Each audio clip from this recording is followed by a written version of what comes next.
Hi, welcome to Smart India Properties. അപ്പം നിങ്ങളിതുവരെ ഒരു പ്രോപ്പർട്ടി ഇൻവെസ്റ്റ്മെൻറ്റ് നടത്താത്ത ആളാണോ? ആണെങ്കിൽ നിങ്ങൾ എപ്പോഴാണ് ഒരു പ്രോപ്പർട്ടിയിൽ ഇൻവെസ്റ്റ്മെൻറ്റ് ചെയ്യേണ്ടത്? സപ്പോസ് നിങ്ങൾ നിലവിലൊരു വീട് പുതിയതായി വാങ്ങിക്കാനോ അല്ലെങ്കിൽ കൺസ്ട്രക്ട് ചെയ്യാനോ പ്ലാൻ ചെയ്യാനോ, എൻ്റെ അഭിപ്രായത്തിൽ അപ്പോഴാണ് നിങ്ങളൊരു പ്രോപ്പർട്ടി ഇൻവെസ്റ്റ്മെൻറ്റിനെ പറ്റി ചിന്തിക്കേണ്ടത്.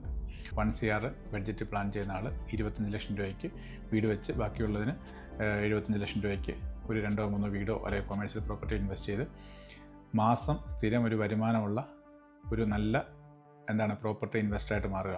അതല്ലാതെ മറ്റുള്ളവരുടെ മുന്നിൽ ആഡംബരം കാണിച്ച് കടക്കാരനായി അല്ലെങ്കിൽ ഈ ലോണും ഇൻട്രസ്റ്റും അടച്ച് ഒരു കടക്കാരനായി മാറാതിരിക്കാൻ ശ്രമിക്കുക. വീഡിയോ കാണുന്ന നിങ്ങൾ ഇതൊക്കെ മനസ്സിലാക്കിയിട്ട് വേണം ഒരു വീട് വെക്കാനോ അല്ലെങ്കിൽ വാങ്ങാനോ ചെയ്യാനൊക്കെ ഉണ്ട്. അതല്ലാതെ ആവശ്യമില്ലാത്ത പല സാധനങ്ങളും അതിൽ പണിയുകയോ അല്ലെങ്കിൽ വാങ്ങിക്കൂട്ടി ലാസ്റ്റ് ഒരു പ്രയോജനമില്ലാത്ത അവസ്ഥയിലേക്ക് ചാടരുത്. സോ നിങ്ങൾ നല്ലൊരു ഉചിതമായ തീരുമാനമെടുത്ത് നല്ലൊരു വീഡിയോ വെക്കുകയോ വാങ്ങുകയോ ചെയ്യട്ടെ. സോ ഇതുപോലുള്ള നല്ല നല്ല വീഡിയോയുമായി ഞാൻ വീണ്ടും വരുന്നതാണ്. Please stay tuned. ബൈ.